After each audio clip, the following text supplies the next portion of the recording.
Fires a long one. Nothing but net. Oh, my goodness. Didn't see that coming. I'm diddly dee. Yeah.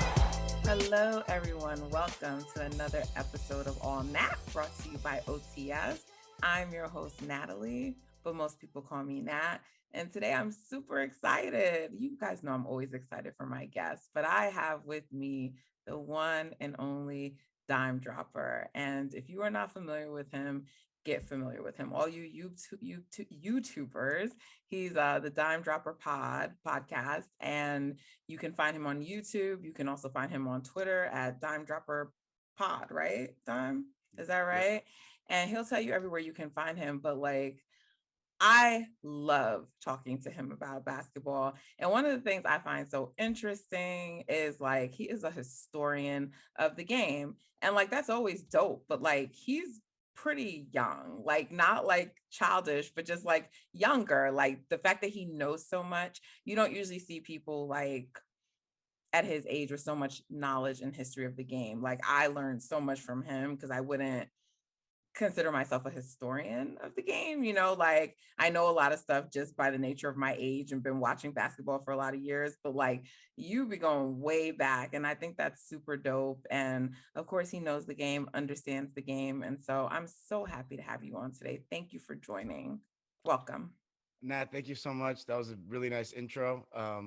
Always a big supporter of the show and your tweets. I love the fire. And you know, I shaved yesterday, so I look even younger, which is maybe not the best idea, but yeah, I do love to go into the history of the game and you know, just have a passion for basketball. So always down to talk hoops anytime. But yeah, thanks so much for having me. Thank you. As you can see, he has on a Clippers hat, so you know what team he supports. And Warriors are going to be playing the Clips soon. Is that game? That game's Monday, right?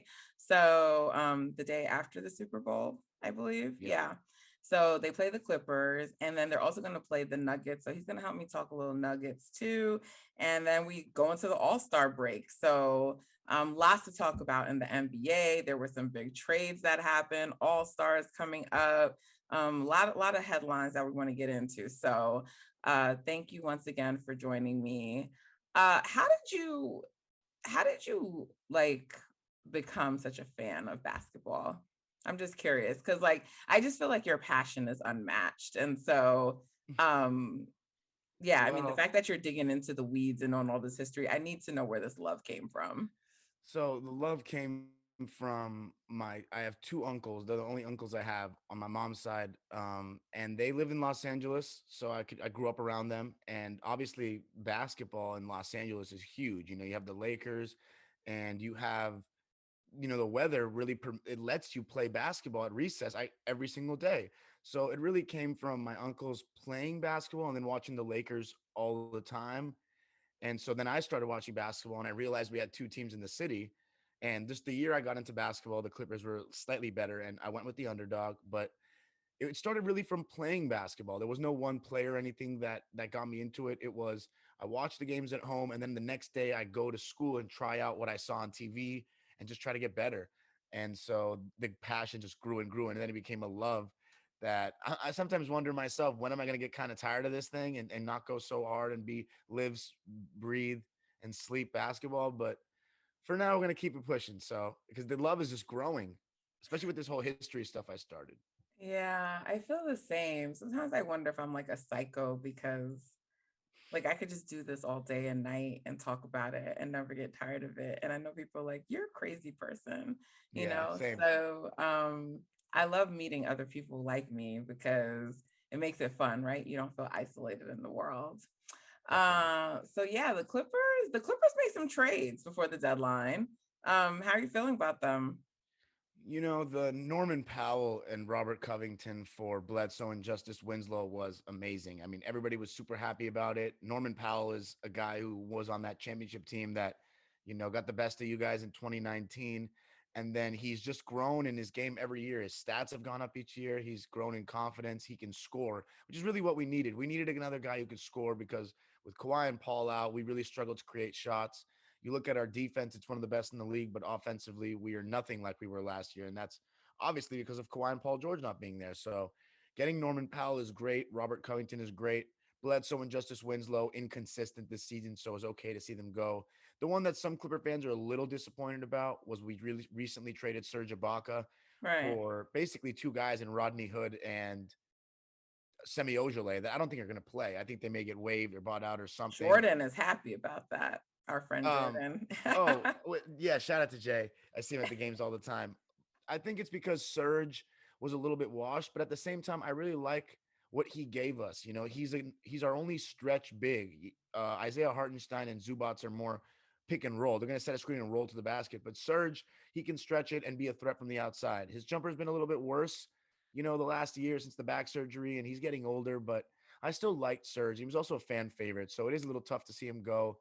But I think they're thinking like we're not really competing this year. We just made some extra cap flexibility, so it is what it is. At least at the end of the day, we got Norman Powell and lost Serge Ibaka. That's how I see it, and I'm cool with it. So I say this, and there are Warriors fans who disagree with me, like Urkel, but I think that the fully healthy Clippers, even before these recent trades you made, I thought you guys, like, you're fully healthy. I felt like you're really the only team that could compete with the Warriors in the West. Now I know people might say, like, how are you saying that? And the Suns are there, but I think the Warriors are a better team than the Suns, despite the Suns having the better record. But I do think that a fully healthy Clippers could probably, I think those would be the two best teams in the West, both fully healthy. So what are you, I know there's a lot of rumors going around about maybe Kawhi or Paul George, maybe both of them are coming back. I don't kind of believe them. I'm not in tune enough with the Clippers to say that, but I guess I shouldn't say I don't believe them. I think more what my position is that even if they were to come back, I just feel like it's too late in the season for me to think you guys will be a real threat this year. So it would be a nice story, but I don't see it being like a magical run to like the finals and like beating everyone because like I still think Kawhi is going to be great, but coming off of that kind of injury, you got to get your body back like where it needs to be. You got to get in game shape, and then playoff shape is different than regular season shape. Same would be for Paul George. And then you have new pieces and the continuity. It just seems like a lot would have to go right for that. So I'm not really that concerned about the Clippers this year, but I think your future looks bright. But I'm curious what you think about like the rest of this season and then going forward. I think you just said it all best. I think I'm with you on that. I think we're gonna find out in about a week. They said 23rd. We're gonna find out Paul George's status. I think likely they're gonna say he needs surgery and he's gonna be out the rest of the year. And because the thing is, as you said, let's say Paul George is okay, he can come back in the beginning of March or midway through March. That's fun for the fans. It gives us a chance to maybe win a play-in game, maybe go into a series and take a Suns or Warriors to 6 or 5 games. But is it really worth it? Because as you said, to get a real title chance, you don't want to risk it with Kawhi Leonard, especially with his injury history, especially after seeing what happened to Kevin Durant being rushed back in the finals for you guys in 2019. I think that's had a huge impact on rushing certain guys back. And I think even though it's going to be almost a year, it should be around 9 months now since the Kawhi partial ACL tear happened. I think, as you said, you got to get about a month or so at least, in my opinion, to really get a chance to build that championship form as a team to go into the playoffs. So I think that they're just going to call it a season with Paul George, and we're just going to compete for a play-in spot and just try our best. But I agree with you. I don't think that. I always said we need about a month minimum for Kawhi and Paul to play with each other with the team to have a real title chance, regardless of seeding. But I'm afraid I just don't think that's going to be the case this year. Yeah, the thing about injuries is like I'm not a fan ever of rushing players back. But I obviously, certain circumstances are going to dictate certain things, um, with KD, they were in the finals, Yeah, right? exactly. To be honest, in 2016, Steph came back early from his injury too, but Yep. the Warriors are not going to have a chance without Steph, right? So you got to Yeah. do that. But I think in this situation, it's like you guys are a playing team, you'd be playing one of the best two teams right away. It just doesn't make sense. Like Yeah. it's not the right set of facts, at least in my opinion. So and look, Paul George is actually one of my favorite players, and I really like Kawhi too. I'm a Kawhi fan, so I like both of those guys. And if the Warriors are not in the conversation, I'm actually usually often in the West rooting for the Clippers because I'm not from the Bay, so I don't have Yeah. that like whole NorCal, SoCal Yeah. shit going on that everyone does. Like, I like the Clippers because I like those two players. Just like I liked Kawhi when he was in Toronto, and I've liked Paul George on every team he's on. I'm not a fan of those teams, but I just like Yeah. those two players, you know? I mean, yeah, with Kawhi, I'd also say if it was a different player, maybe a Steph Curry that doesn't. I mean, Steph Curry did have ankle issues in the beginning of his career, but after those ankle issues, he's had besides the hand, he's been He's been fairly stable. healthy. I feel Yeah, like for the most part. that's true. If it wasn't a guy with like a degenerative knee or quad tendinopathy, like the guy that's basically led to the coining of the term load management, I would maybe say we should risk it. But because it's Kawhi and like I really just don't want to see this championship window crumble. And we just can't have him get injured again. So I think it's best we just give him a whole offseason to rehab. And then we come back next season from day one ready for a title charge, because our squad and our coaching is just awesome. We just need that health. And that's always been the thing for the Clippers in their history. Even going back to Lob City with Chris and Blake, they were Right. always injured. Yeah, Lou is like I think one of the best coaches in the league. So Yeah, he is. yeah, you guys have a good thing going on over there. So definitely sucks. I know what that's like to lose your guy for a year. Like it Yeah. derailed the Warriors for 2 years. So but it should be good. I would actually like a Clippers Warriors series. I don't know if it can get that venom the way Lob City and the older version of the Warriors used to have, because Yeah. I used to hate the fucking Clippers. Is it because of But Chris Paul and Blake? Or mostly Chris Paul? I know you don't like Chris Paul. I don't like Chris Paul, but I hated that fucking team, man. You guys were just so fucking petty. Like that whole church thing and like not letting them in there. Like there's just so much like pettiness. I was just like, and Chris Paul always continues with the petty. I mean, that shit continued into Houston where he didn't let Steph on the court to get his like, shots Oh, his up. warm up. Yeah, that's why he fucking I remember that. lost. Like I cannot stand that little man. So yeah, I hated the Lob City Clippers. Like I really did. And I wanted to play them so bad. And I'm just like, oh, you guys couldn't even win your fucking series to play us and then have Oh the my nerve. God, don't And then remind me. have the nerve, Doc Rivers, to open your mouth and say, oh, well, they didn't get to see us. Excuse you, Glenn. Like he has a lot of nerve. He really said that in 2015? Yeah, he was just Oh like, my God. when everyone kept talking about how lucky we are and the injuries, and then he's like, they didn't get to like, they didn't even have to play us. We were like, I'm sorry, come again? Did we Yeah, tell no. y'all to blow a 3-1 lead? Literally. And it's funny because the Laker fans it's so hilarious because 5 years later, different set of players, same coach, same franchise, we blow another 3-1 lead, and then we have people saying for the Lakers, oh, they didn't play us. Well, we screwed up. We gave them an easier route. Period. Right. It's funny though, because you guys are missing your two stars and you're still the better team in LA right now. So how does I that know. feel? The whole Clipper Laker thing, I'm not as much of a Laker hater per se, because going back to my two uncles from the beginning of the episode I mentioned, they're my Laker fans that were around me all the time, and they had this like because when I started watching basketball, this whole Clipper Laker beef thing wasn't a thing. It was the Clippers are the little brother; they're way worse.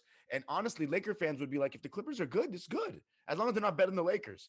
And my uncles were always like that. They always showed respect to the Clippers. They always sympathized with us. But what really has happened is when the Lakers, just like us, not being very good. Once we're able to be competing with them in a season, like we were better than them for years with Lob City. And then Steve Ballmer came in. He's kind of an instigator. He wants to make headlines. He wants to get under their skin. The whole billboards. There's the whole Glenn Rivers covering their banners. So that really soured things amongst Clipper and Laker fans. Clipper fans hated the Lakers because every team hates the Lakers. Everybody, that's what happens when you win so much and you have that evil empire of an arrogant fan base. Everybody's going to hate you. I personally didn't, just because I have a lot of respect for the greats, for the Lakers, and the Lakers never hurt me. I mean, we never played them in the playoffs. Right. So I don't really consider it like a true rivalry. It's kind of like an in-season spat to me. But other than that, it feels amazing to have a better record than them just because of the hype that they were given. 2019 they got LeBron, and we had a better record than them that year, and they missed the playoffs, which was with the group with Lou Williams as our best player, which was one of my favorite seasons just because of that. And then to be better than them again this year when, we thought we were going to be out of the picture and they're going to be in the championship hunt again. It's comedy. It's actually comedy. I love it because it's just so funny. And it's less that we're better than the Lakers. It's just that they have three stars and we're the Vegas favorites to make it out of the West, and we have a better record than them with Paul George out for the majority of the season and Kawhi not having played a game. It's just comical, and I think it's Exactly. hilarious. I love it. I love it. Yeah, it's a testament to the solid squad you have, and it's also a testament to Ty Lue's coaching. So, Absolutely. and his staff. So, yeah, I like the Clips. And in 2019, that year, because you guys took us sixth, right? Oh yeah, that was Um, unbelievable. I mean, we sort of tricked away that first game, so that was like foolishness on our point. But nonetheless, you guys won. I mean, not one, but you took a six. And that's the only reason, it's that reason alone that saved Doc's reputation with me a little bit, because I had like kind of sold on Doc Rivers being like the coach that people make him out to be. And I do think he's a little overhyped, but I do think he's still a good coach, because I thought that team that year with no like real stars, for him to, you guys had a good record, you played, good basketball, you got to the playoffs, you played the Warriors and made it an actual series. I feel like it's hard to look at that and then be like, he just sucks altogether. I know you're not the biggest Doc Rivers fan.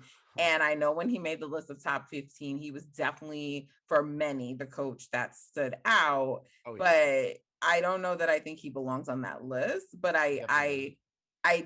I still don't think he's as bad as people make him seem. And I say that saying I was almost getting there. But I think he's a slightly above average coach. I think he's or arguably good, and that's it. Not great, but there's some things he can do.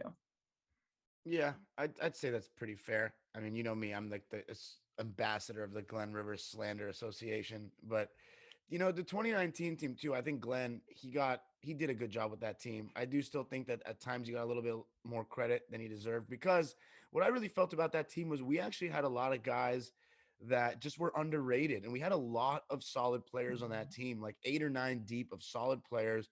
Remember, Shea Gilgeous Alexander was like our starting point guard and was not playing in crunch time. Lou Williams would come in and like look at what SGA's turned into. And I remember Glenn Rivers used to take him out of the game on like one bad turnover. I'd be sometimes like, dude, like I get it, you're trying to discipline the rookie, but like, come on, like I mean, but this Steve this is the Kerr is same the same way, and you love him. I mean, those coaches are like old school. Steve Kerr. They rely on vets, and they don't give rookies a lot of leeway. And I don't think that's a good thing. I'm just saying that that's more a philosophical thing, right? Yeah, the only thing I give if Kerr is I feel like when I watch you guys play, I see a real offensive system, and I really see how sharp you guys are on defense. Whereas we just look like a group of individuals out there, depending on the chemistry of the squad, just going out there. There was one time we were playing you guys. This was 2017. This is when I really went anti Glenn Rivers, and this was the first time we had played your KD variation. And I remember we were healthy for it, and I was like, okay, guys, home game, ESPN. Let's show everybody we can compete. I didn't think we were ever going to beat you guys in the series, but let's just show you guys we can compete at home.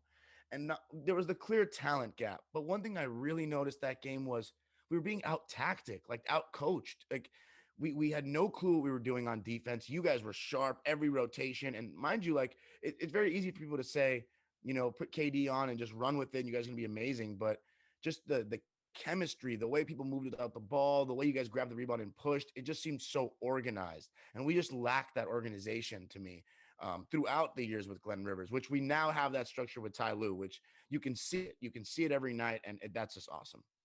Yeah, I'm happy Tyler's getting his flowers. So what do you think about this game coming up? Because the Warriors are on a little 2-game skid, right?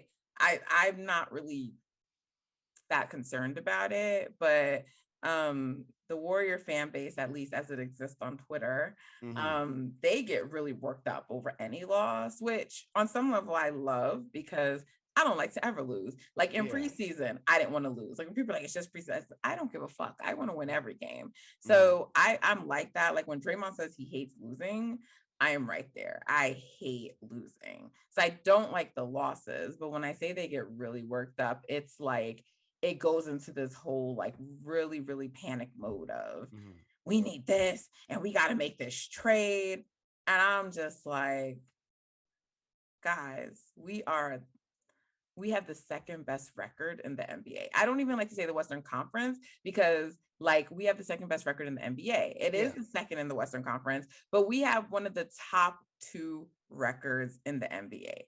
And we have done that all season, always having our second best player out. And I say that because I look at like not LeBron, oh my God, Draymond and Clay is like our second best player together. You know, they're like a two-way and 2B, depending on how you look at it, right? Yeah. And Yeah. so we had Clay out the whole like half the season, and then he comes back, and on the day he comes back, we lose Draymond, right? Like Yeah.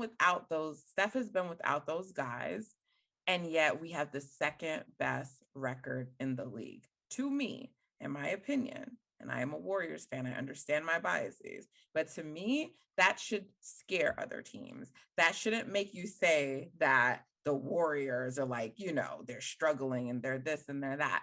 So, but I feel like our fan base a lot of time gets affected by, I don't know what others are saying.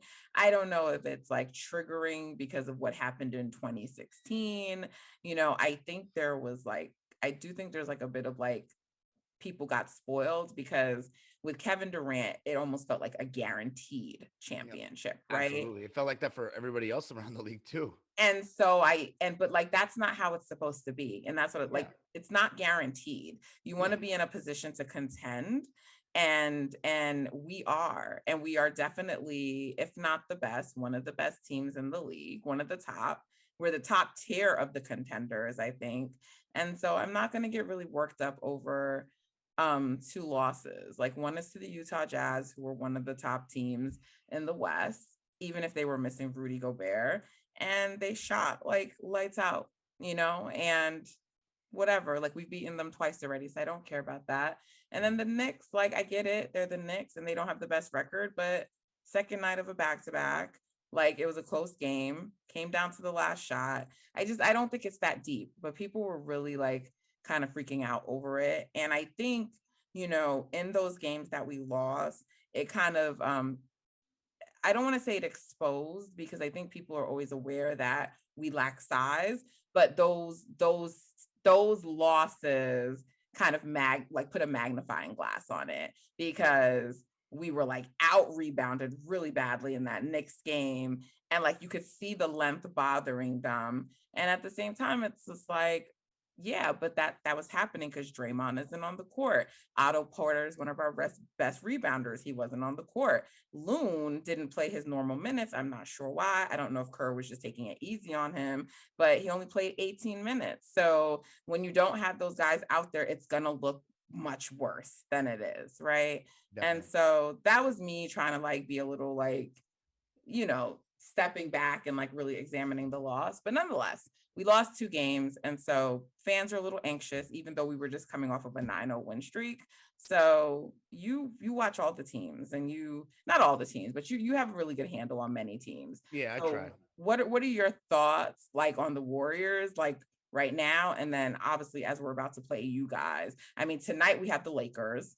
And Okay. even though the Lakers suck, and I say that they suck, um, even though they suck, it's still going to be a big game tonight. It's the Lakers, it's Bron and Steph. It's going to be a big game. So, but we have them tonight before we play you guys. So, what do you think? Well, I think that you guys have had an amazing season. I'm not gonna lie, and I was very wrong on the Warriors before the season. I thought they would be better, but I thought you guys would be around the 5 or 6 seed. I never anticipated the second seed. I watched a lot more of your games last season than this season, and I think I definitely underestimated Gary Payton Jr. and how much of an impact he would make. I totally underestimated how much Otto Porter would make in terms of just being a guy that can stretch the floor and being another shooter that's when I watched him play this season, you can comment on this, but he's just been lights out for the most part. Like I remember that Christmas game, he was unbelievable against Phoenix. And then I think the main thing that I've heard on Twitter, and then I've also seen a little bit, is last year there was an issue with Draymond Green not being, he does an incredible job on defense. He's great as a trigger man, but off the ball, when Curry does have the ball, he's not setting screens. He was kind of a liability. He would get the ball and he wouldn't even look at the basket. He was like he was allergic to layups or allergic to attacking. And I think this season he's done a better job of just getting the ball and going. And I know Draymond can make those reads all day long, but he's got to make the defense, worry about him to some extent. And I think that's made a big difference, along with the maturation of Jordan Poole, who really lit us up in that first time we played, not first time, second time we played you guys, the first time in Los Angeles a couple months back. So I'm not feeling too confident going into the game just for the simple fact you guys have Steph Curry. We don't. We have no stars. But So Steph that's the Curry's in thing. decline. Says who? What do you mean? All of NBA Twitter. What do you mean? I consider myself part of a different group called Basketball Twitter. But Stephen Curry is like, for example, it's the same thing with Luka last game. We just didn't have a guy like that. Steph Curry's on your team, so that gives you. And plus, we haven't played Klay Thompson this season, so he used to. Oh my goodness, going back to the Lob City days, JJ, he used to get babied by Klay Thompson in the post. Like people say that Klay Thompson really can't create his own shot. I still don't. I don't know if he can at a very high level yet. We've never seen him with his own team, but there are situations where you put him against certain mismatches and he can go to the post and just dominate. And JJ was one of those guys. So I wouldn't say I'm excited to play Klay Thompson again, but it's going to be interesting. I don't feel too confident, but at the same time, if Steph has a rough shooting night mixed with the fact that you don't have Draymond Green, I'm hoping that makes your defense a little bit worse. But I know that you guys have been defending still pretty well without him. So I'm just hoping that without Draymond, I can feel that, oh, they don't have Draymond. Let's take advantage of what you just said. Let's get to the basket and get easy shots. Let's attack the glass. So I hope we can do that. Hopefully Zubats and Isaiah Hartenstein have big games. Zubats was giving us fucking problems last game. He was really getting on my nerves. He's Zoo's just good. grabbing every fucking board. Yeah, the thing with Zoo is he's one of those on Clippers Twitter that he catches strays from fans because the thing about him is he's very inconsistent. Some games he'll look like a very solid center, like he could start on a championship team. And then there are other nights where you're just like, should we trade him? I don't say that should we trade him, but there are people that say that, and I can see why they say that. But overall, I think Zoo's very, very solid. And I think he and Kawhi and Paul George's chemistry has just grown over the years. I like Zoo, but I think overall I'm not that confident for this one. Just a better team. So I actually hate playing any Ty Lue coach team because of the way he usually defends Steph. Like Ty Lue's a fucking menace when it comes to Stephen Curry. I really, really despise him for that. Like I think he's an amazing coach, but I just never want to see a Ty Lue coach team. If you take it back to that Clippers series and 2019 was an interesting year because a lot of people talk about how like Steph was kind of struggling in the playoffs before like KD went down. And I was like, if you actually pay attention in that Clippers series, that first game, Steph fucking like torched. He did. He lit us up in that game. And then they switched up how they started defending and defending them. And like they started trapping him, getting the ball out of his hands. And it really affected the team. And this is, I'm not going to get into the whole like Steph KD debate, but this is what I try to explain to teams about, Steph and why it really is about him. And that's why teams game plan for him. And like Ty Lue knew that, and he understand that even in the Cleveland series, he's just like, he's the most dangerous guy. Cause if he's going, he gets everybody going, that team is clicking and they become like unstoppable, Yeah. And then he was like, he was doing a lot of stupid shit, like picking up the touch fouls and just like, he wasn't playing that smart, but a lot of it was about the way that you guys changed your defensive strategy versus the team. Because if it would have continued, it would have been like, he would have just lit you guys up. And so I don't like when we have to play Ty Lue. Thankfully, Klay should be playing because it is obviously a little bit harder to defend him that way. But Ty Lue is one of those coaches that is like, just make somebody else fucking beat us. And I think that does give you guys always a good chance when that happens.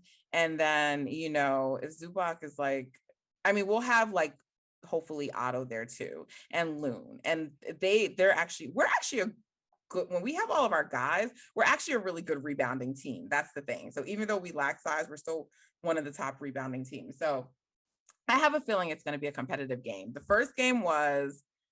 second game was not so much.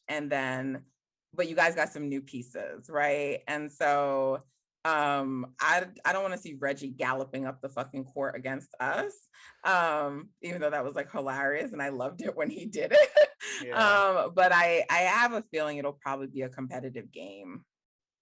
The thing is too, with the two games we played you guys before, we had Paul George, and this time we don't. So I think it could get ugly. I also think though, going back to the You guys are 2019, playing well though. You guys are playing well together. You we're don't think playing so? well, but we just lost to the Mavs. We could lose again tonight. I think we've lost. I think we've lost 2 games in a row, but our schedule's just tough. Weren't you guys down big against the Mavs and you got back in that game though? We did, but I mean, at the end of the day, it's still lost in the loss column, So It I think is, but you guys don't bow down, is what I'm we saying. don't. You We don't never fold. do. That is true. We don't fold. So we're gonna try. It's interesting. You go back to that 2019 series you were talking about. That was the thing that was so hard about that Warriors team with Kevin was you take Steph out of the game, you trapping stuff. That means Kevin, Clay, these guys are getting open shots. And then sometimes, with the pick and rolls, when Kevin would have the ball, we don't want to give up open threes on the screen. So we'd switch guys that have no business being switched on to Kevin Durant onto him. And when it comes to one-on-one, I know Steph Curry and Steve Kerr, like Steph and Clay can just be a decoy off the ball. Kevin, you can go one-on-one with no help defense. And that's not, and this is what I say about the whole Kevin Steph thing. I know we don't want to get into it too much, but why Kevin looks so much better with that Warriors team is with OKC and even Brooklyn, he's not getting superstar attention when he was at Golden State in terms of the fact that people are so worried about the other guys. One of the best one-on-one players in history is going one-on-one with no help defense. You go back and watch the 2018 finals. Kevin Love was being switched on to him. There's a reason for that because they don't want to play the pick and roll straight up or you have to give something up, whether it's a lob or Draymond Green 4-on-3 read or a corner three for Clay and Steph. It's just like you let one of the best one-on-one players go one-on-one against defenders that really have no business guarding him or just one-on-one period. And he's definitely going to look a lot better. So I definitely agree. And that's nothing about KD's greatness. We know he's great. We know Steph is great. When we say that though, people think like we're trying to knock KD and we're not, but it's like look at what you were allowed to do by playing like on this team. Right. And I mean, do you remember that one play where it's always going to be just an epitome of what the NBA has become? But I think it only, honestly, it may have not happened if it wasn't a Warrior, but that play where Steph Curry went to the corner on a fast break and J.R. Smith ran to the corner and left everybody Durant for an open dunk, that would have made coaches. And it was Steph and Clay, but I mean, they ran to the corners to defend those two to prevent the open three, and KD just had open lane right to the. It was just like, wow. If you ask, if like 20 years from now, a kid asked me what were those teams like, I would just show them that play and be like, this is what it's like. You have to pick your poison like so much, but no, I think it's going to be a competitive game. I actually think these last few games the Warriors have, I'm really hoping to finish it out like 3-0 since we just dropped 2. If we hadn't dropped 2, I would have said like 1 loss, but I hope they can finish it out 3-0 because we have before the All-Star break. So we have Lakers tonight, we have Clippers, and we're flying. So that's another advantage in you guys' favor. It's going to be a home game for you guys. Thankfully, barely. The way ever since you guys have started winning championships, the amount of Warriors fans throughout the world has increased significantly. You go to any stadium now, and there's a bunch of Curry jerseys, especially considering the fact that they're also a California team. Fans, there's a bunch of Northern California people here, and fans, some people will come for the game. It's been recently, I haven't been to a Warriors Clipper game for that very reason. The tickets have gone up so much, and there's so many Warriors fans. I mean, I went to the 2014 series, and it was maybe 25-30% Warriors fans at most. Now it's like a 50-50 ball game, and because of how many fans you guys have, and it's tough. I'm actually proud of it. Like I know people think like, oh, Warriors fans are bandwagons, and when Steph is gone, it's done. But I don't think so. I think the Warriors have now become like one of those brands of basketball. Yeah, like Lakers and Celtics. I think it's here to stay, but only time will tell. But I really do. well, thankfully it's the Clippers and not the Lakers because we know, normally, often when Steph plays at Staples versus the Lakers specifically, for some reason he just doesn't like shoot well. Yeah, So that's true. I think the game is going to be competitive, and we would have had Lakers tonight, and then we'll have Denver, and that's um I think they're going to want to get back that last game against Denver because they played Denver, um, went down bad in the first half, then held them to second 29 first half points. And then it really was just a possession at the end of the game. Like Otto just made the wrong read, but like I didn't even mind that loss because I felt like that was a good learning lesson for Otto, right? Like you don't pass the Kaminga, like Steph is passing you the ball to relocate for the three. And Mhm, like he'll know that now if that happens again, right? And mhm. so if that was Dre, that never happens because Dre is going to get the ball to Steph, right? Yeah, of So course. that's just like you have to learn how to play with Steph kind of a thing. Um, so the schedule is it's going to be three teams that I think are going to like challenge them. So I think that's good. And I don't love playing without Draymond. I wish we had him back, Mhm. but I think like the team getting all this experience, learning how to play without Dre, learning how to play without Clay, guys getting all of these touches and increased responsibility, I think is only going to bode well for us in the postseason. I agree. Totally agree. I also think you guys could really the games at Chase tonight. Yes. I think you guys could kill them tonight. Like they're just in a total state of disarray, and you guys are, two losses is nothing when the chemistry is so sharp on both ends of the floor. Like with you guys, problem with the Lakers is they don't defend. You guys defend, and I think that's the one thing about the Warriors. This whole era of Warrior basketball is everybody looks at the offense, but what really has been the key for the Warriors that set them apart is that they have an amazing offense, but they also can defend. And a lot of that is a guy like Draymond Green, but also a defensive minded approach from the coaching staff as well. And Yeah. it's just very organized, great team defense. Well, I just Braun and Steph like to play each other. So I just think while yes, we could blow them out, and I would love that for a night to like clown the Laker fan base. It's a national TV game. Yeah. It's going to be on ABC. Like everybody's going to get up for the game. The players on both sides. You're going to fucking have Malik Monk like shooting out of his world tonight. Like people play the Warriors like we are the defending champs. That's really how it is when we go like face any team. Like people get up for us.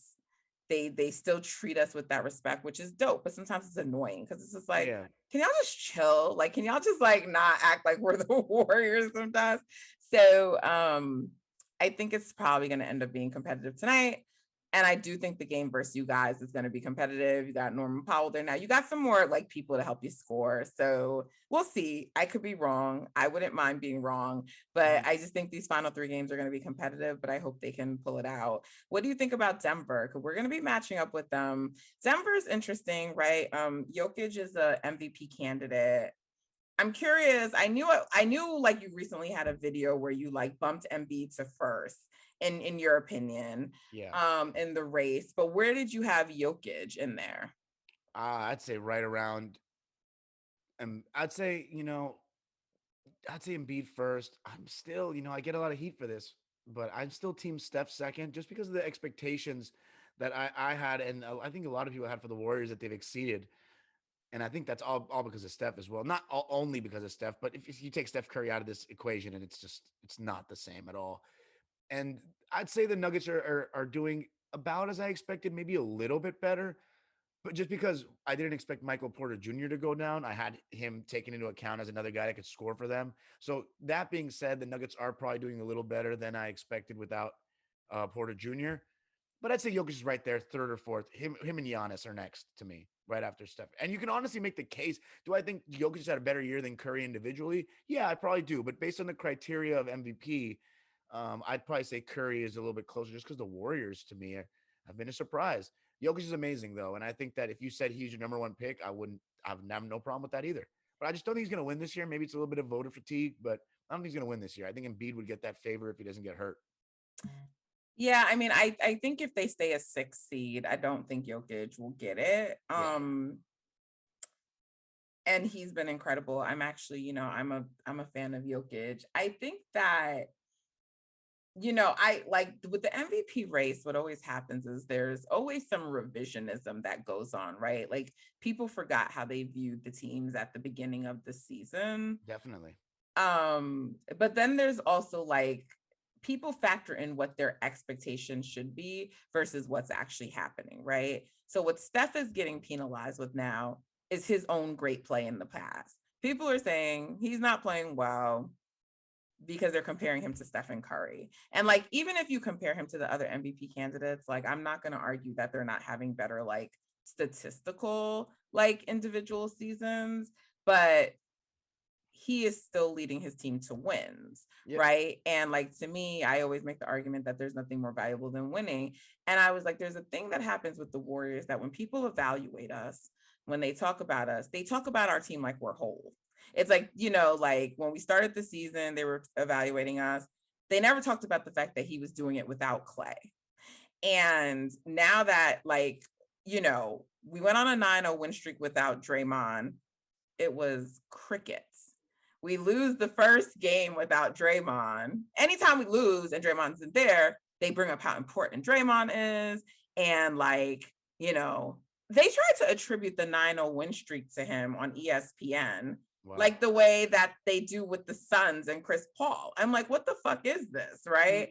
So, ever since Quinn Snyder made those fucking remarks, it's like there's this thing, even in the series in 2019, versus the Blazers, there were people trying to argue that Draymond was the MVP of that series.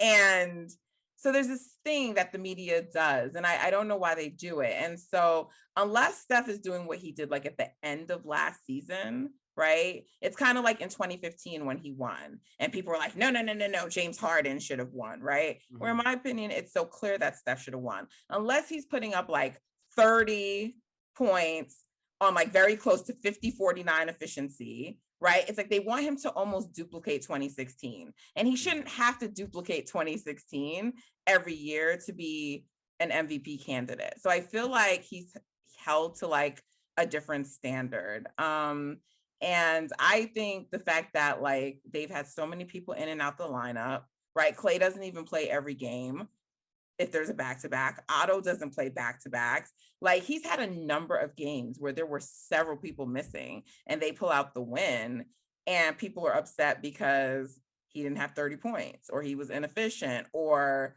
for that 9-0 win streak, he had a lot of Chris Paul like stat lines, a lot of assists, around 20 points, hyper efficient shooting. Chris Paul gets glorified for that. And like Steph, they're just like, yeah, but it was a quiet night for him.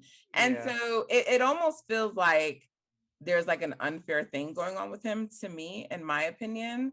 But it is what it is. So I don't know. I don't think unless Steph like goes on another hot streak like he did at the end of last year, I don't think he'll have a chance to win it because the only thing I think that could change that would be like if the Warriors somehow get back the number 1 seed, right? Because I think they might still get to 60 wins regardless. I'm not sure.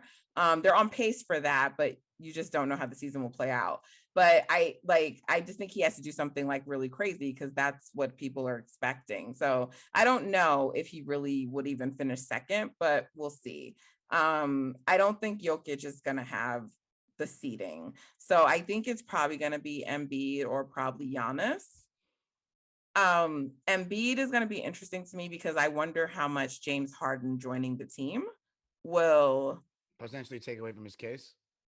Well, yeah, not in the sense of like, I don't think people are going to stop thinking like it's his team, but it should in theory affect like his stats some, right? Because no question. That's a good point. I didn't even think of that. Yeah, you're right. So it's gonna definitely take some time. Yeah, it's not gonna, the stats won't look as gaudy anymore.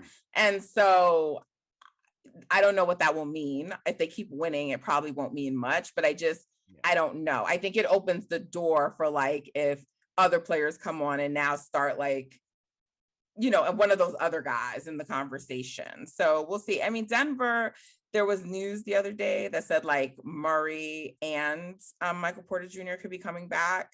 That would be to me like the same case I made against the Clippers. I don't think them coming back this much is going to mean much in terms of Denver's overall season, but maybe it could mean something for Jokic's MVP case if they are able to get like a top 4 seed.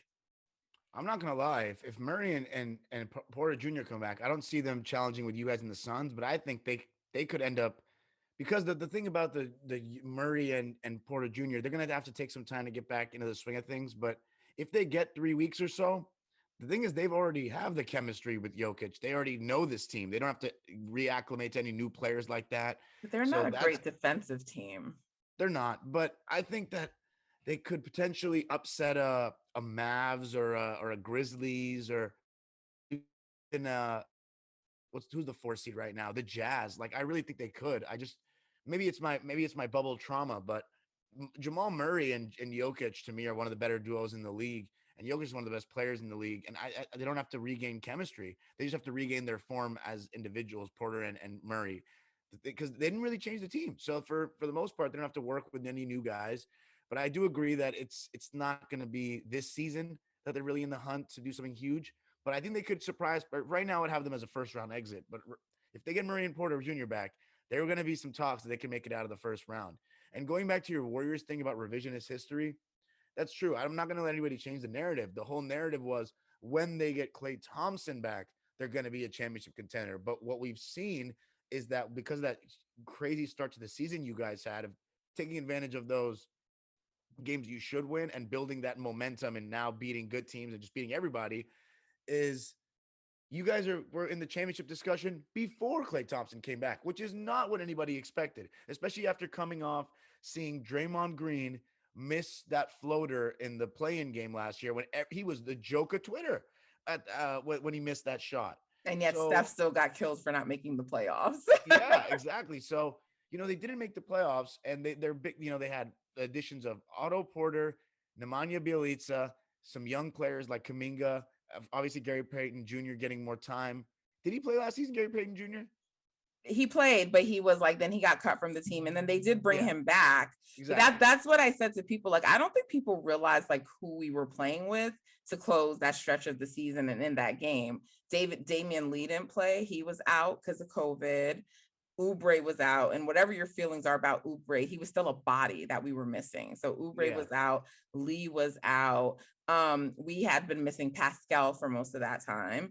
Wiseman was out. We were playing a 9-man rotation for like the last 20 games of the season. Yeah, it wasn't a deep team. No, it wasn't at all. And like Michael Mulder and Bazemore were key rotation pieces, right? And so to me, when I looked at the team, because there was a lot of shenanigans going on throughout our season, and there was some soft tanking going on.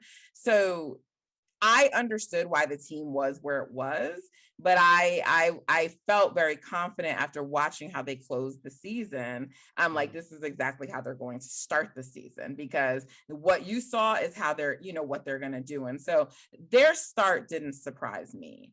But I just think that people are forgetting what they thought of this team before. And so I don't think that Steph is getting enough credit for the fact that the team is second, and what they're saying is very similar to the reason they give Andre Iguodala a finals MVP. They are crediting the others, but not him. And like, when Kevin Durant went down and got hurt and they went on that losing streak, in Brooklyn, I saw people saying, man, this really shows KD's the MVP. And if he comes back, and I'm like, you shouldn't need to see Kevin Durant go out to know that, like, in fact, I don't even think the Nets should have lost all those games, right? So I said, do you think if you take Jokic off his team, Embiid, Steph, any of those guys, you think those teams are going to keep winning? They're not going to keep winning, right? All the teams do it differently, but those guys are still what makes their teams go, right?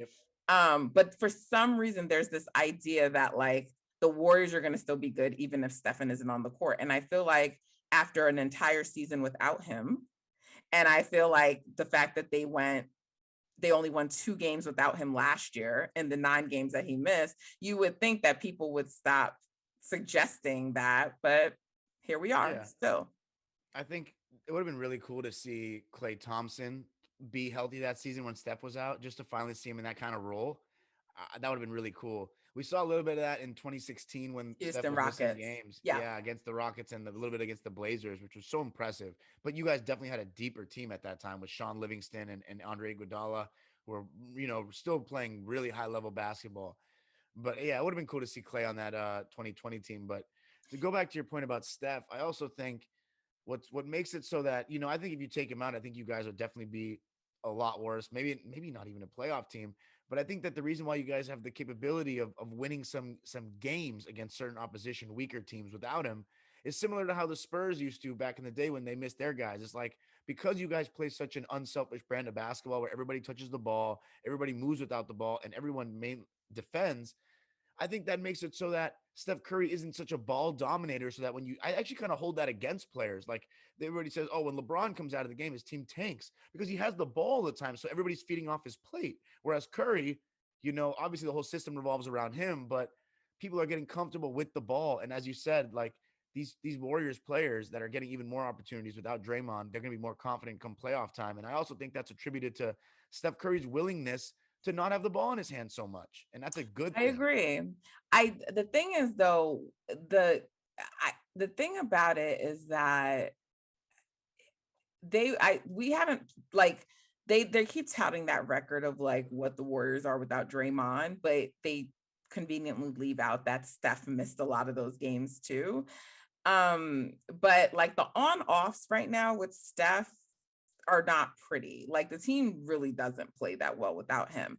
So even though they have that system, it really goes to shit because now those guys can be guarded. So like they run the same system, but they're not getting wide open looks, Exactly. right? And so it really doesn't translate into that really many wins, even though and that's why you saw like how bad it looked, that year without Steph and Klay. I think you're right that the year that Klay got to play that series without Steph and with Draymond there, it was a better team. Like, I don't know that like last year's team, if Steph wasn't there and Klay was around, I'm not sure how well they would have performed. Now, if Klay had this group right now without Steph, I think you're right. They could probably win some games, but I don't know that with Steph out, that Klay would have been doing much with Michael Mulder and Kent Bazemore. I don't think so, but I could be wrong. So, look, I'm really happy with where the Warriors are. I'm not like, I wanted the 1 seed. I don't think we're going to get it anymore. I mean, the Suns have like a pretty nice gap on us, but I know that the Warriors can win games in other buildings. They've done it so many times. So that doesn't really worry me so much. So I like where the Warriors are. And I'm looking forward to getting to the postseason. I just really want to make sure that like Dre gets back and he's healthy. And I'm gonna really be looking forward to the point that we don't have to like rest Otto and Klay as much as we do, because I do sometimes with games, like if we would have just had all of them playing, it just would have been, I feel like in a way that still puts a lot on Steph. And I think sometimes the fan base doesn't appreciate that, right? Like he's really carrying a lot, because he has to go out there, still carry the team, make sure he gets everybody involved, make sure like all this stuff is happening. Dre's out, Clay's out, one night Otto's out, he's out there on the court with whoever he's out there with. And so I think sometimes we forget. And so I would be lying to you if I said he hasn't been annoying me some, because sometimes I'm like, Steph, what the fuck are you doing out there right now?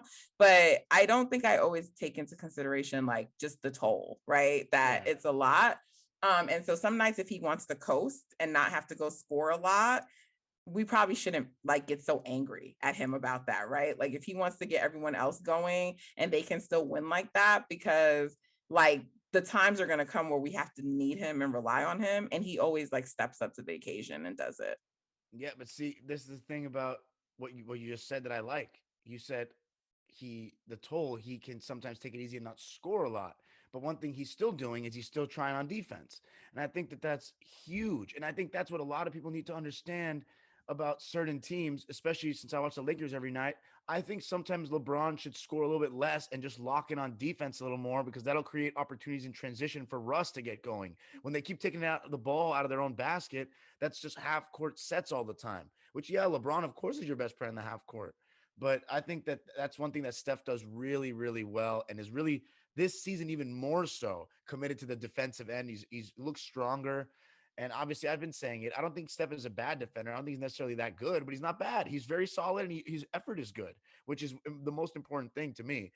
And then to go back to your point about Clay and what he would do with this team, going at the end of the day, as great as Clay Thompson is, as I said in the beginning, we've never seen him really truly lead a team for a long period of time. So I don't even know if they would have made the playoffs even with this team. Like, that's how important I think Steph Curry is. No, Even I if don't think they would have been a playoff team, but I think they Yeah. could have won a couple more games. Oh yeah, definitely. Yeah. Like at least 30, probably, like at least. And I love Clay Thompson. But Steph Curry, even with what I said about how he gets everybody involved and stuff, and how you guys can fare better than some other teams when he goes to the bench. Don't like I'm still waiting for Curry to get out the game. I'm still waiting for him to get so we can make a run. That's the same with, yeah, like, no question. Because as you said, you can run the same sets, but we're not throwing two guys on Damian Lee coming off every screen. You know what I'm saying? Poole, Right. though, I will say this: the last time we played you guys, and that's what really killed the game, was when Curry came out. Poole went off. So then Yeah. when Curry got back in the game, you guys pushed it and we're done. Well, Poole is one of our most important players because he's our only other dynamic player. He's our only other shot creator that's like at a better than average. Like, I mean, I wouldn't say he's elite yet, but he's really very good. We haven't So, talked about Wiggins at all. I don't think we mentioned his name once. We should probably give him some love as well. well, everyone knows I love Andrew Wiggins, Yeah. and he's so critical to this team. I mean, in a way, he really honestly has this season, if you take the part of the season before Clay came back, right? Like, Dre's the second best player. He's our second most important player, but Andrew's our second scorer, Yeah, no doubt. and he's been incredibly important. He was our second best defensive player, right? He's just taking on like an incredible task every night. So I'm so happy for Andrew. I'm so happy he made the All-Star game. I still think there's some adjusting going on with like Clay being back. Like, he doesn't, on a night-to-night basis, he doesn't seem to be as involved in the offense. And that concerns me a little, only because we need Andrew Wiggins. Like, I don't want people to like get the idea that Clay's back and we don't need Andrew anymore. We need Andrew Wiggins. We need Jordan Poole, along with Steph, Clay, and Dre, right? Because honestly, Andre Iguodala is not the same anymore. Like, he has times that he can give you something, but he's not. We need those guys to still be very good. So we need them to stay like engaged. We need them to stay like in rhythm, right? And so a lot of those things are happening and they're being figured out now. And like, ultimately, like I said, I think it's going to bode well for us in the postseason. And at least listening to Draymond talk, I don't know if you've caught any of his podcasts, but he talks like he's coming back, and he talks like he's coming back to try to still win DPOY, which I don't know if it's possible with all the games he has missed. But an engaged and focused Draymond like that is very good for the Warriors. Yeah, that was actually the next question I was going to ask you was, do you think that he's going to be disqualified from Defensive Player of the Year consideration because he's missed this amount of games? And if so, who would you have up in the race for that? Because that's a tough one, because defense is something you got to watch the games. Like, I don't Right. look at stats for defense. So see, and that's the thing, because I feel like probably some of the other candidates have missed games, right? Yeah. Like Rudy Rudy's missed Gobert, games. maybe not as much as Dre, but Rudy. So my guess is maybe Giannis. Yeah. But I'm not sure. But that would be my guess, because like Bam hasn't been, unless you're gonna look to a player like Bible, but I don't think. I was gonna say Mikal Bridges, because the Suns are doing so well on defense. He always impresses me with his defense. People bring up Mikal, and I definitely think he's gonna be like he's gonna make a defensive team.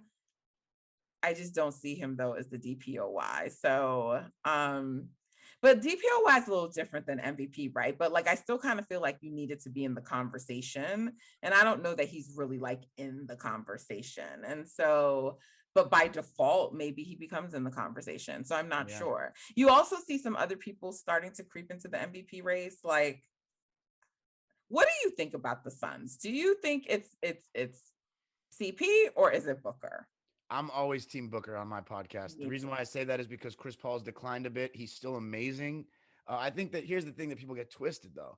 I think if you take one off the team, I think they probably do better with Chris Paul because he's a pick and roll god, and like he's a point guard that will get everybody better shots. And Booker is the kind of guy that takes tough shots because he makes tough shots. But Devin Booker is approaching his prime.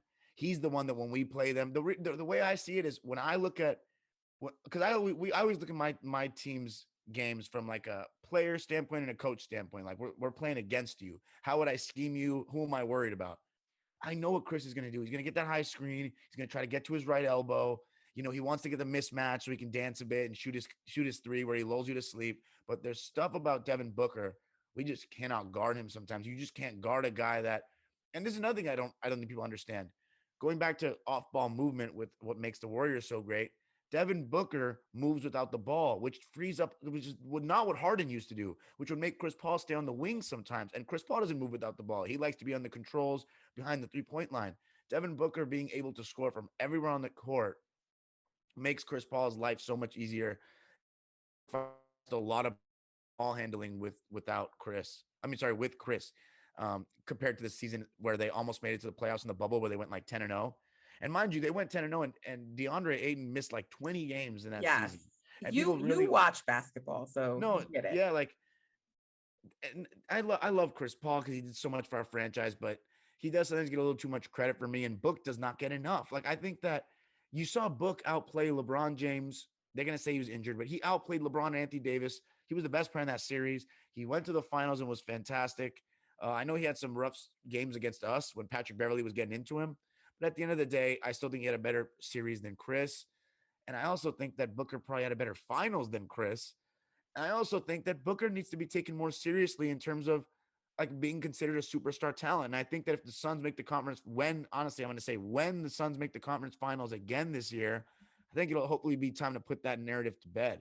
I think Booker doesn't. Okay, so superstar as in what though? A top 10 guy? Because I don't think he's a top 5 guy yet. Like I wouldn't. Not a top 5 guy, but I think he's fringe, like 8, 9. Like I would take him over. And I like all these players I'm about to name. I like Jimmy Butler, but offensively, Devin Booker is just so talented. And then I love Jimmy's not one of the people I have high. So yeah, Jason Tatum, same way. He just takes too many bad shots for me. Damian Lillard, we can't consider him in this season. No. Kawhi's out. Paul George, considering Paul, I think you could definitely argue that one for sure, but Paul's out. All those guys, though, to me were always fringe guys. Like I always had them. When I say fringe, meaning fringe top 10, like they weren't all in my top 10. So I think it's a matter of like, who would you move out? Like, are you moving Anthony Davis and players like him out? You moving James Harden out? And I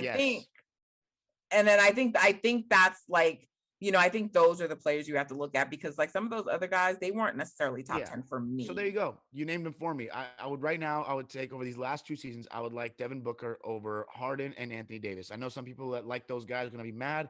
I think Anthony Davis, ever since he won the championship in the bubble, he needs a bad game to play well. I don't mess with that. That's not what a superstar does.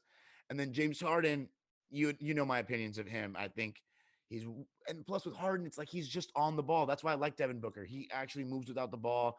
He's much more versatile than people give him credit for. He really is a 3-level scorer from either side of the court. And he's really stepped up his defensive effort ever since Monty Williams got hired. I'm much higher on Booker than a lot of people because he's also one of those guys that can face up and post up. And I love that. I don't mind putting, like, I think if Booker, I mean, like we could just go through it really quickly, not in any order, but I would still have, like, I think the top 6 guys, and I say this because I really do think the top 6 guys are tier 1. And for purposes of this, I'm going to include Kawhi in that.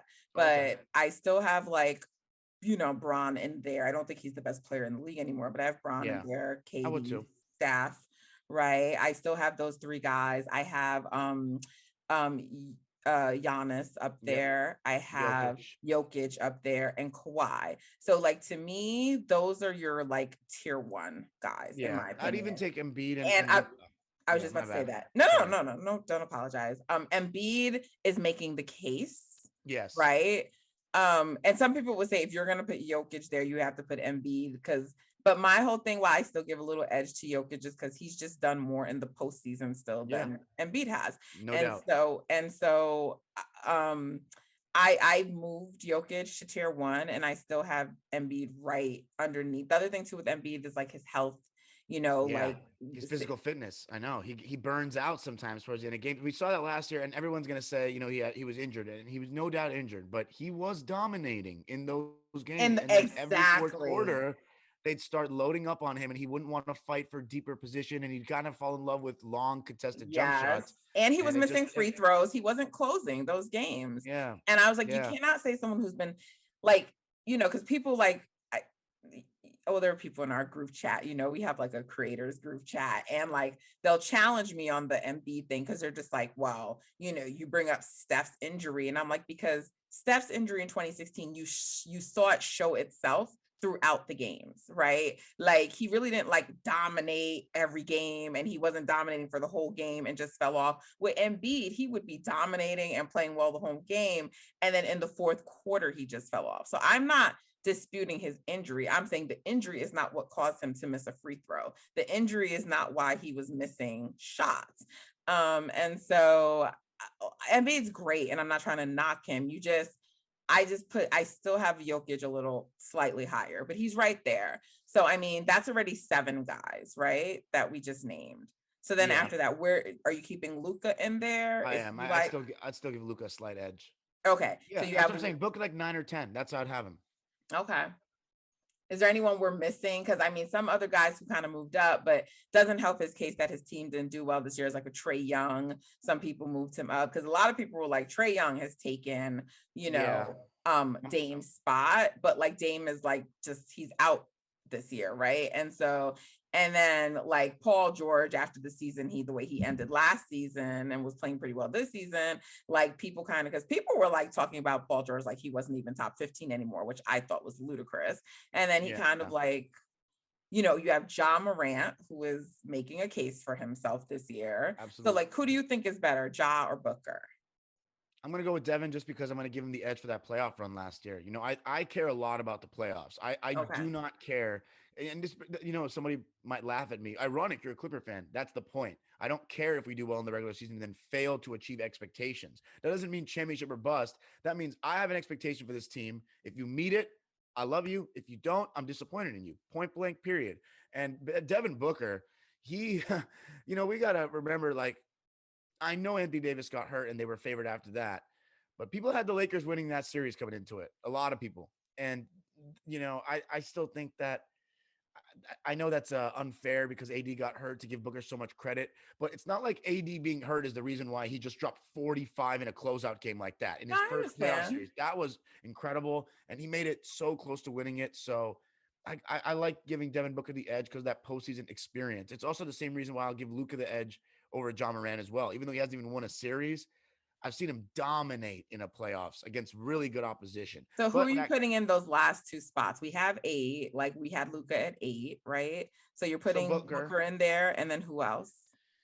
if I had to pick the 10th guy, it's really tough. Honestly, as much as I dislike the guy, I'm still going to go with Harden over a bit over Mitchell and Ja. However, I think Ja could 100% slide in there this playoffs. And as you said, I think Trae Young was making a great case for himself, but he's not really helping his case this year, even though he is playing well offensively. But we know about his defense. And the fact that we're saying that, we just have to, Ja's defense also isn't that good, and people kind of yeah, I Booker's. have to pay more. I think Booker's a better defender than both of them. No question. I have to pay more attention to Ja's defense relative to Trae, and I will during the playoffs. But the fact that people are saying, we know Trae's defense is ass, but it means you need to have a whole, a bunch of players that are good defenders around him and that are playing hard, every night to kind of offset that Trae is such a great offensive player, but on defense he doesn't care. So I'm not rocking with that over a guy like who did I say? Oh yeah, that's so stupid. I made a case for Harden, and that definitely is not the right case to make about defensive effort. But I'm just gonna give Harden because of his experience, and he's been around the block. So I'll still Okay. give Harden a top 10 nod. To say Harden's not top 10, I feel like that's even pushing it a little bit for me. So I'll give it to him until I see him. If he plays this playoffs, I always change my rankings after the playoffs, not the That's what I regular was gonna season. say. Like with Booker, I'll be prepared to elevate him, Yeah. after the playoffs. When you start to get into that top tier, and we're talking about like 1, 2, 3 in the league, my criteria is a little bit different. So, like after last season, I was not one of the people saying that Giannis was the best in the world, and people were like, "You're Me crazy, you're neither. biased." I'm just like, it was one run. I need to see like this again. I need to see how he is throughout the season before I'm prepared to say he's better than Kevin Durant. He's better than Stephen. He's better than Braun. I just got to see a little bit more. That's all. But Yeah. I moved him definitely into like, you're a tier one guy, No right? question. Jokic is the only one I was prepared to move into a tier one guy who hasn't even won a championship yet. So we'll see what he does as well. But yeah, I don't change my rankings so quickly either. Yeah, regular season, I mean, it can be. I know it's definitely, you can't ignore the habits that people are building in the regular season, but it's kind of fool's gold in terms of who's playing better. Someone's having a better, yeah. John Morant, for his standards, is having a better regular season than Steph Curry. I saw, can't believe it, Nat. I saw people on my timeline when Steph was in that slump. Trey Young and Ja are the two best point guards in the league. Like, I hope you're just saying that because you don't consider Steph Curry a point guard. Let me just put it that way. You know what I'm saying? No, I mean, Like, a it's lot of that, crazy. some of that's trolling, but there are people who No, look. dead serious people. I'm Kyrie, serious. Kyrie came on TV and played better than Steph in that game, and there were outrageous tweets going around. Meanwhile, Kyrie hasn't been able to win a single game Yeah, without anyone, and so I'm just like, Kyrie isn't even guarded like Steph. Like, not at all. I like, do people think about that? Because someone said to me, well, why are their stats so close? Because first they tried to say that Kyrie always outplays him. And so when I pulled up the stats and showed like how close they were just like, well, if Steph is so much better, why are they close? I said, Steph is the number one option on his team. Kyrie's playing next to LeBron. He's Yeah. playing next to Kevin Durant. He plays next to other guys. So he gets to just go out there and dance. Yeah, I will say this about Kyrie though. He definitely plays well against you guys. Like against Steph, he it seems like he has a point to prove to go at him. I'll give him that. He does, but like Steph has matched him in like most of those matchups. Like the times where he didn't was 2016, Yeah. notably. Yeah. And then like, yeah, he had like a bad game the other day. But I love how people forget like there was that big game a couple of years ago when Kyrie was the guy for the Celtics and him and Steph went up against each other and Steph outdueled him. Yeah. Like, they like Kyrie is an amazing talent, but like to say that it's like saying that like, oh, why does Karl Malone have good stats in games versus Michael Jordan? Well, because Karl Malone was a good fucking player, but we all know that like Michael Jordan's the better player, right? Yeah. So it's like a silly question to me. I do want to like wrap, but I don't want to leave without at least just touching on really quickly on the blockbuster trade that happened. I want to get your thoughts really quickly on that and how you think that may change possibly like who comes out of the East. Because I don't think there's much changing in the West. Like, I don't think the Suns edition of Torrey Craig is making like a drastic difference. I think it was like a solid move, but I don't think it's changing anything drastically about the West standings. The only team that made some moves that I think could affect them one way or the other are the Mavericks. So we could touch on that real quick and then like look at the blockbuster trade. But do you think that's going to hurt or help the Mavericks? That's one that I'm honestly not sure about at all. Mavs fans, in our chat, and shout out to Bibbs and Reese because I was Yep. actually looking at your channel yesterday and I was like, man, all these people have already been on the show, like Gifted, Bibbs, Urkel. I was like, damn, I didn't even know you guys were all already on the show. But he seemed happy about it. And I don't think it's going to be as big a loss as maybe I and other fans around the league thought, because when we look at Porzingis, we're like, that's Luka's second guy. Whether he's not, he's underachieved or not, he definitely is underachieved. He's still a bona fide guy that's going to get you 18 points. And he's 7'3" with that ability is still something. But, they seem happy. The only thing I can say is time will tell. I don't see the regular season standing changing too much, but this team is going to be judged on, can Luka win his first playoff series? And that's going to be the test in the playoffs. And we'll know if it paid off then. That's not to say that if they lose, they would have won with KP. but you could question some things. I think the question is though, They're it's right not. now in the 5 spot, so they Yeah, play Utah first if the standings stay the same. that's a good matchup, but I just don't know about without Porzingis if they have enough. I think the Jazz have more weapons personally. They're shooting. And I mean Yeah, the Mavs are a better defensive team now, but they don't close games well. Um, but Utah has a lot of fucking shooting. yeah, Now, it's just too much. It's just too much Luca for me with the Mavs in terms of how they play. And I know Donovan is very like runs their offense. They also have Conley. They also have Bogdanovich that can come in and make shots. And then a guy like Jordan Clarkson who can come off the bench and just drop 20 on a given. He has his issues with his shot selection. He's one of those guys that can get carried away. But I like the Jazz in that series personally. And like I think it'll go deep, 7 games, but it's going to be tough. I think mainly though with the Mavs, I think it gives them an opportunity this offseason though that Porzingis' contract is gone. Let's go out and get Luka that second star. So I think it's going to be more of a long-term move. Whether it helped them this season, time will tell. It all depends on that first round. okay, so let's switch gears to the East, right? So, because in our creator chat, we were having a conversation this morning, and some people think it's clear that the Sixers won the trade. I don't think anything is clear. I do think the Sixers won it. I give them an edge, but it has less to do about what was traded and more to do with what was kept. That the Sixers were able to make that trade, and they got to keep Thibault, and they got to keep Maxey, right? Because before, when we heard some of the proposed discussions for that trade, those guys were supposed to be in it. So, or maybe one of the two of them. So I thought that was good that they got to keep those guys and still get Harden. Um, Millsap has been quiet this year, and I don't know if that was just about being on on the Nets. I mean, he had been declining, so I don't expect Millsap to give you much, and they got Millsap, right? The Nets, to me, the look of that team is going to change and how they play, right? So, like, yes, if you're like in not in theory, the Sixers got the best player in the trade, but I don't know that means that they won the trade, because this trade had the potential to make Brooklyn a much better team, even though they lost a player that is the best player in the trade, if that makes sense. Yeah, it definitely does. I think this is one of the first trades that I can think of with such big players involved where people are saying it's a win-win scenario. And I do think it's a win-win scenario. I agree with you. I don't think it's clear who won the trade. I think this year though, I think it's got to be Philly because you got a second star for Embiid, a mega star at that. So that automatically takes you from you're going to be a first round out to you have a chance to go to the championship. But do we evaluate it based on that, or do we evaluate it based on the results? So, like, if the Sixers end up being a second round out again, do we feel like that trade is still a win? Yes, because I just don't think that those guys that they traded were going to do anything. I think that Seth Curry maybe could have helped, but at the same time, Ben Simmons isn't playing. And then you give up 2 first round picks, but they're like one of them is 2027. So we don't know what that's going to turn out to be. But the other one was the pick this year and they can defer it to next.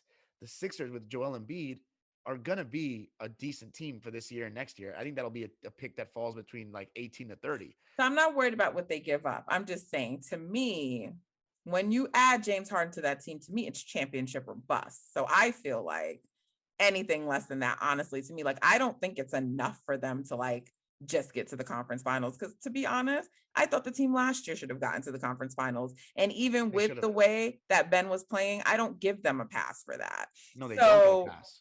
Yeah. So I'm like, how do we measure, like, James Harden goes there? He's a top 10 guy. He's playing right now with the front runner for MVP, leading scorer in the league. Decent supporting cast. Yeah, how can anything but making it to the finals not be considered a failure? You know, I think that's honestly a question for Sixers fans to see what their expectations are. For me, I think that could definitely be their expectation. And looking at it on paper, I'd say Harden and Embiid. You probably finals or bust. The only thing is, you know how I feel about the three main guys. This is gonna fall onto me. First, you have the coach that I just think he's gonna find some way to screw it up. He's just gonna do it. You can quote me on that, screen record, whatever, and bookmark it, whatever. I think he's gonna screw it up. And then we have our doubts on, as well as Embiid has played, the toll of a playoff series. Is he gonna get hurt? Can he stay healthy? when he's gonna have to play high level minutes against big time competition? Will he be able to close those games? And then there's That's another Harden's. reason, by the way, why I think you're going to maybe see some of Embiid's numbers start to like slow down, because I think they're going to try to balance things so he's not carrying a load, try to find some nights for him to rest him, lower his usage, his minutes, to start trying to preserve him for the postseason. If they're Yeah, smart, that's true. they'll do that. But I could be wrong. I'm And then sorry. Go ahead. no, yeah, no, that's 100% true. And then there's Embiid. I'm not trying to hate on him at all, but he hasn't made it past the second round yet. So until I see it, I want to see it. And then Harden, I have my doubts about him in the playoffs, even when he was in his prime. He's over dribbling. The fact that when teams get to lock in on him, they realize what to do. Just don't let him get to the paint. Force him to take those step back threes. The Harden fans will say, well, that shot's money. Okay, sure. Live with it. Because we've seen how it worked out for you guys throughout the years when you guys he gets tired because he dribbles too much, and then his defense isn't sharp. He can step up a little bit though at his defense. I don't think he's as bad as his reputation, but No, he's he just still doesn't. He fairly chooses lazy. not to play it, but he can Yeah, do a decent job at it. exactly. And in the playoffs he will. He's going to step it up, but I still don't think he's that great on that end. And then I was listening to the Nets beat writers talk about him, and they back up what I said about Harden off the ball. He's literally a statue. So that stuff to me, he doesn't really guard. He doesn't move without the ball. He dribbles way too much. And then that whole foul baiting stuff, when he does it in the playoffs and they're tougher with calls, he looks foolish sometimes, flopping around and throwing up threes and falling to the ground. I remember against the Warriors, he would try to do that. He would do the between cross, step back, and he'd fall to the ground. You just got to put your hand up and hope for the best. At the end of the day, that's still a contested three. It's better than Harden getting in the paint and getting to the line. So I have my doubts about them as a championship team.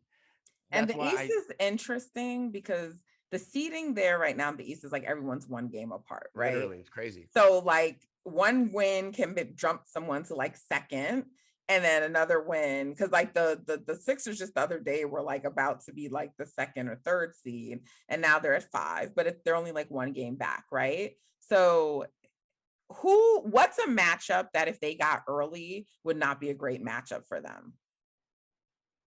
Who's Ooh, fourth right now there? Because I think it's the Heat and Cavs, I think, are 1 and 2, and then the Bulls, the Bulls, and then you the have Bucks. the Bucks. So like if the Bucks are the 4 and the Sixers are the 5, Oh yeah, are the they're getting Sixers smacked. winning that round? No, they're getting That's what smacked I'm up. saying. They're getting smacked up. I think the best bet for them would be Cleveland because they're inexperienced. That's the best bet. I think Cleveland is dangerous, but I think they're inexperienced. So if I'm a team like the Sixers or a team like the Bucks or even Miami, I would want to play them. Another team I think they could beat is the Toronto Raptors. Even though I think the Raptors are playing great basketball, but I'd still favor the team with the 2 best players in the series But against they'd have to Toronto. get higher in the standings to get the Raptors as their matchup, right? 3-6 though, I could see a 3-6. Okay. Yeah, so it's to me like the Sixers have a chance to go out in the first round. They have a Yeah. chance to go out in the second round, and I'm like, if you get James Harden and you guys are anything less than the conference finals, like I'm That's a not failure. saying that's a win. I'm just No, that's a not. failure. But then do you think is it something that we have to wait another season also to judge? Because they will get a season probably next year with Harden and Embiid from the beginning. That's going to be Sure. once they disappoint, that's going to be their next go-to. They're going to say, we need a whole season for them. We need an off season for them to get. Of course. And Yeah. that's fair because I mean there's short-term wins and long-term wins. So in the Yeah. short term, maybe not a win. In the long term, I don't know. So, but like the Nets, right? Now their whole identity is going to change some, right? So what do you think that means for them? And they have fallen into the play-in spot. I don't know if they're going to come back out of it. So if they are like in one of those low spots and they're seeing a team early, right? I mean, I don't think that who's won right now? I think it's the Chicago Bulls, but I could be wrong. I'm honestly not that It's the concerned. Miami Heat. It's one of those two. Like I think the Heat Nets would not be an easy matchup it's the Heat. I don't think the Heat would be an easy matchup for the Nets. I think they can definitely beat probably the Bulls and the Cavaliers. But Kyrie gonna get like that? That's really all gonna come down to. Is he gonna get vaccinated? Is the mandate gonna get lifted? Like that's the big question to me. Let's say he does. Let's say that they do, and they Okay. have Kyrie, Oh, right? okay. Let's say they do. Let's assume that. Let's give them the best possible situation. They can beat all of those teams. They could. I think they could. With the only thing is the chemistry. You know what I'm saying? Who Incorporating. can't they beat? Just the Bucks, or you think they beat the Bucks too? That's the one I have the biggest question mark of because I think the Bucks are the best team in the East. But I think, yeah, the Nets with Kyrie Irving, Ben Simmons, and Kevin Durant healthy in a series, you got a chance to beat anybody. But Ben is to me the same as Harden in terms of like you have the risk of him freezing up in the postseason. You do. But at least now he's the third option as opposed to second. So the pressure will decrease a little bit. However, I don't even know if the pressure will decrease. I mean, it'll definitely decrease a little bit, but man, there's going to be a magnifying glass on him when he takes that court. Every game he plays this season. It's going to be a huge. Teams are still going to sag off him, no? No question. They're going to still try to send him to the line. No question. I think he's just got to find a way to move off the ball and just play defense. Move up, cut without the basketball because people are going to be focused on Kyrie Irving and Kevin. But he needs to be. That's the thing, though. I think what you just said, it makes sense. Sometimes he can be afraid to cut because he doesn't want to get fouled. Right. Yeah. He wants to avoid. That's like I don't even think that Ben. I agree with Isaiah Thomas. He was on TV and he said Ben doesn't need to fix his shooting that much, and I tend to agree with him. But he does need to get comfortable with free throws because they're atrocious and teams are going to put him at the line. And so not only is he not a good free throw shooter, he's scared to go to the line because he's a free throw shooter. And that affects the decisions he makes on the court. Right. And I think all those things are going to still be tested. I don't think those issues have been solved. I don't think they have either. I only think that it's just going to help him being in a new environment, though, for sure. And it's going to also help not being the second piece of the franchise. He's now the third wheel. And I think that's going to help him a lot. On some nights, but we're assuming that Kyrie's there every night. But some nights he is going to be the second guy. Yeah, it's going to be really interesting to see when he plays. Do you think he's going to play next week? I don't know. I just know that like if they keep losing, they're probably going to get desperate because I don't know when Kevin Durant's coming back. And this is a lot for a team to put together in what they're like 25 games left. I mean, the Nets had some makeup games, so they might have a little bit more, but it's like 25, 26 in that range. Yeah.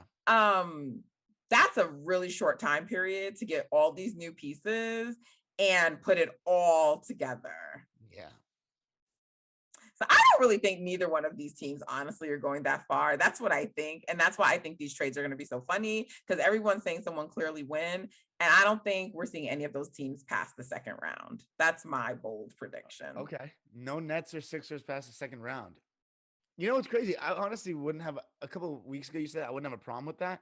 But now I have no problem with the Nets, really. Like, I'm not a huge Kyrie Irving or Kevin guy, but I don't dislike them like that. Whereas the Sixers, if they lost in the first round, oh, man, Sixers fans would have to block me on Twitter. But at the same time, they would be so mad, too. So it's like, it's cool. I don't dislike them. I just think that the Nets and the Lakers are a case study in why you do not allow players to GM teams. I think they are like the perfect case study.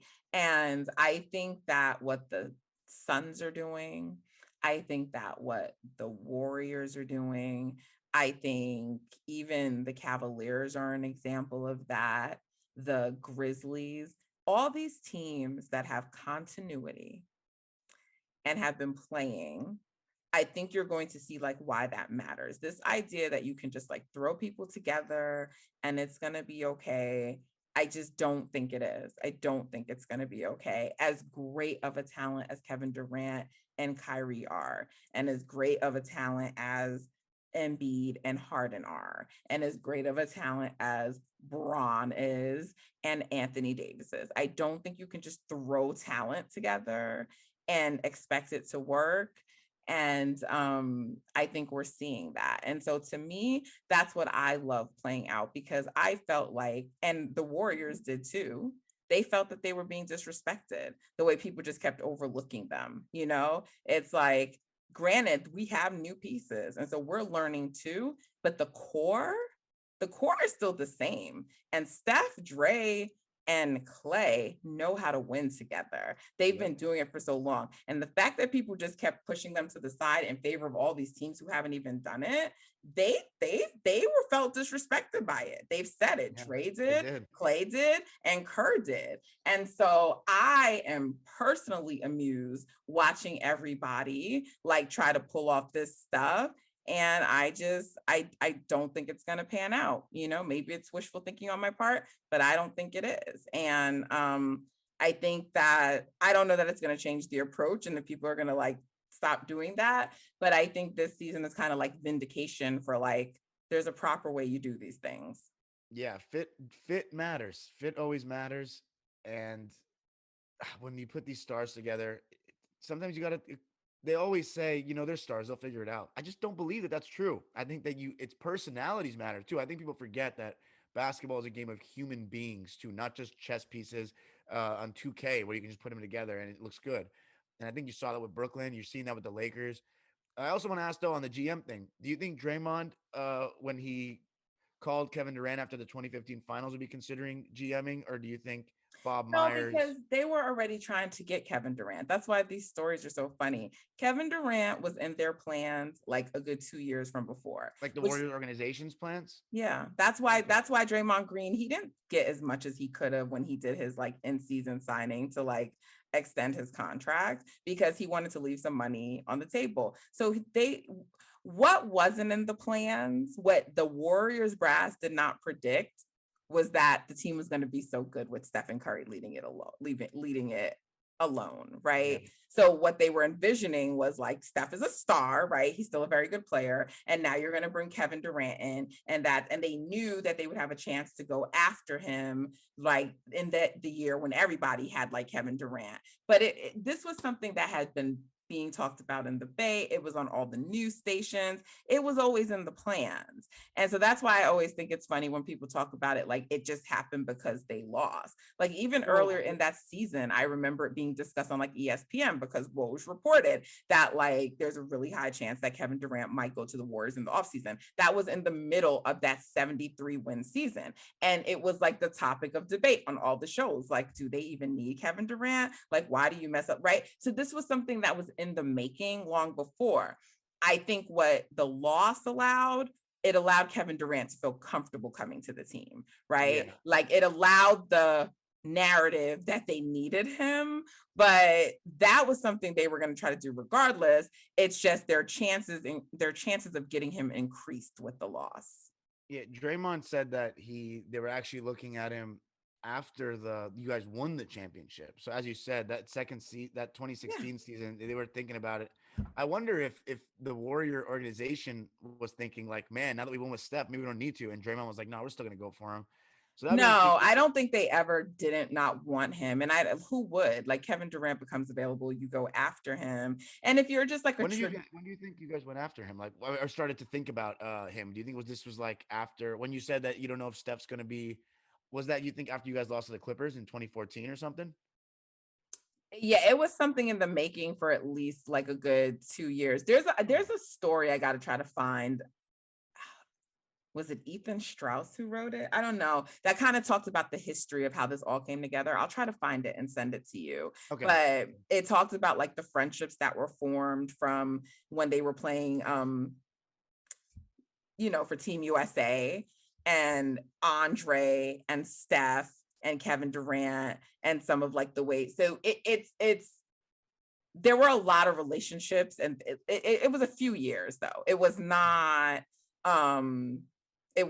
really just like that season. So, and I think if you think about it from a traditional basketball point of view, and Kerr is very much a traditionalist, like people still always feel like you need your wing, right? You need that wing player, right? And so you're going to go after him. But they had plans to try to go after other people if they didn't get him. Dirk was one of their targets. I don't think Dirk was ever going to leave, but Dirk was going to be, a free agent. Dirk was one of the people they were going to go after. So they had some other people if they didn't get Kevin Durant, but they were not planning to re-sign Harrison Barnes, and they wanted to get someone else to improve that position.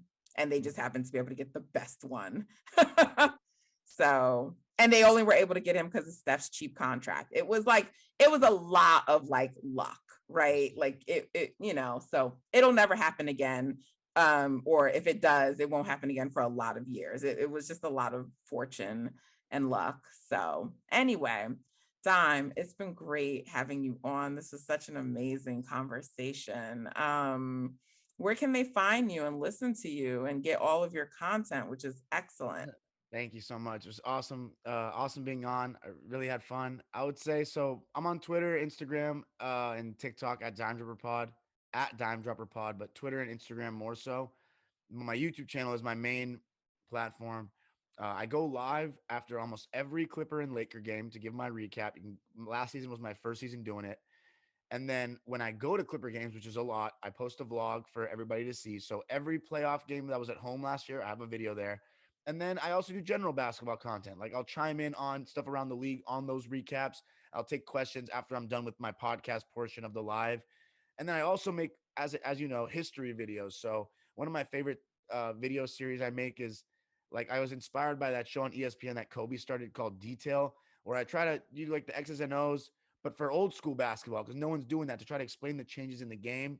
And then random episodes where somebody will come on and talk to me about like a series we just rewatched, like the '04 finals, like a rewind of sorts, kind of like Malika does for us on Hoop Spaces. Shout out to Malika Walker. Follow Yeah, her. so my channel, I wanted to one day in a couple of years be like, obviously have the modern content, recaps for all the playoff years, whatever, but also to be like a library of basketball where you can go find what happened in the 2004 finals, or why did Melo's Knicks not work out, which is a video I'm working on right now with my boy Fabian. So it's so yeah, honestly, all things basketball, LA sports as well.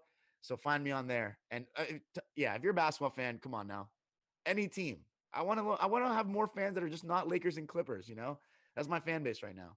A lot of great content creation and content creators out there. So check them out. Good luck to your Rams in the Super Bowl. I'm not vested in any team, so good luck.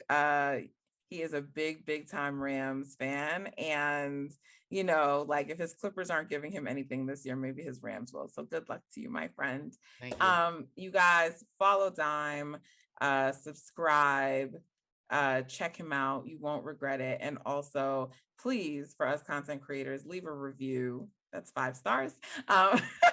Leave a review, leave a comment, follow, subscribe, download. It all helps us. We really, really, truly appreciate the support. Okay. So until next time, you might have a little break with All Star. So until the next episode, take care, guys. Thank you, Dime.